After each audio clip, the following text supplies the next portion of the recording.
अपनी कार और बाइक का बीमा समय रहते रिन्यू करा लें, नहीं तो जुर्माने के साथ साथ आपको जेल की हवा भी खानी पड़ सकती है। सरकार अब बिना थर्ड पार्टी बीमा के वाहन चलाने पर सख्ती बढ़ाने जा रही है। कानून के तहत पहली बार पकड़े जाने पर 3 महीने तक की कैद और 2000 रुपए का जुर्माना हो सकता है। वहीं अगर आप इस ऑफेंस को रिपीट करते हैं, यानी दूसरी बार पकड़े जाते हैं, तो 3 महीने तक की कैद और 4000 रुपए जुर्माना देना पड़ सकता है। क्यों ये सख्ती बरती जा रही है, ये समझिए। आंकड़े बताते हैं कि देश में 23 करोड़ से अधिक जो व्हीकल हैं वो रजिस्टर्ड हैं और इनमें से सिर्फ 44% के पास ही थर्ड पार्टी बीमा कवर है। यानी करीब 56% जो व्हीकल्स हैं वो बिना थर्ड पार्टी बीमा के ही सड़कों पर दौड़ रहे हैं। ऐसे वाहनों पर ही अंकुश लगाने के लिए सरकार इतना सख्त कदम उठा रही है। तो ये कवर आपके पास जरूर होना चाहिए। और क्यों है ये जरूरी, ये समझिए। मोटर व्हीकल एक्ट के तहत थर्ड पार्टी बीमा मैंडेटरी है। अगर गाड़ी का ये थर्ड पार्टी बीमा नहीं है तो उससे किसी व्यक्ति या वाहन को नुकसान पहुंचता है तो इससे पीड़ित पक्ष के नुकसान की भरपाई नहीं हो पाती है। यानी 2 गाड़ी टकराए, अब जो गाड़ी का ओनर है उसके पास एक बीमा होगा, हो सकता है दूसरे गाड़ी के ओनर के पास भी हो, और इनके बीच में अगर किसी को चोट लग जाती है, किसी थर्ड पार्टी को चोट लग जाती है, तो उसे कौन सा बीमा कवर करेगा? यही थर्ड पार्टी कवर। इसीलिए सभी व्हीकल्स के लिए थर्ड पार्टी बीमा को अनिवार्य कर दिया गया है। ये एक ऐसा कवर है जो सड़क दुर्घटना में थर्ड पार्टी को हुए नुकसान की भरपाई करता है।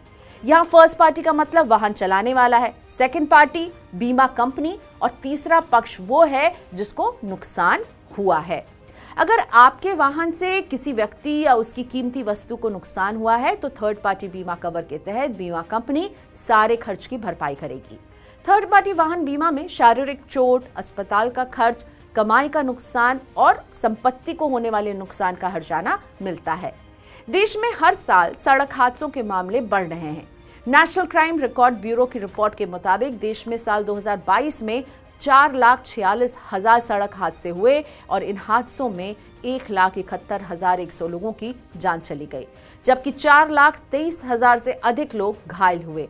वाहनों का थर्ड पार्टी बीमा न होने की वजह से बड़ी संख्या में पीड़ित परिवारों को मुआवजा ही नहीं मिल पाता है।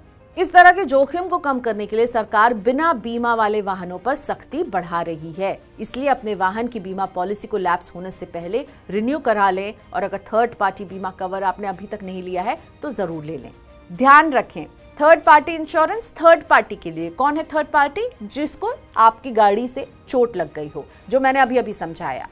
अगर आपके पास थर्ड पार्टी इंश्योरेंस है और आपके वाहन को जो क्षति होती है, जो नुकसान पहुंचता है, वो इसकी कवरेज में शामिल नहीं होता है। आपको अपने खुद की व्हीकल के लिए और खुद के लिए कॉम्प्रिहेंसिव इंश्योरेंस प्लान जरूर लेना चाहिए।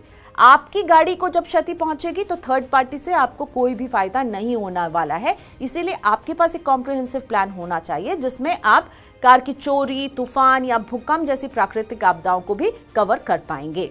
अगर आप अपनी कार के नुकसान और मरम्मत के लिए 100% क्लेम चाहते हैं तो आपको जीरो डेप्रिसिएशन प्लान लेना चाहिए। ये एक एड ऑन है जिसमें टूट फूट के कारण या पूरी तरह से डैमेज में आपको पूरा क्लेम मिल जाता है। इसमें महज आपको फाइल चार्ज जमा करना होता है। ऐसे में अगर आपकी गाड़ी का बीमा खत्म हो चुका है या होने वाला है तो इसे तुरंत रिन्यू करा लें। इस मामले में जरा सी लापरवाही आपको भारी पड़ सकती है।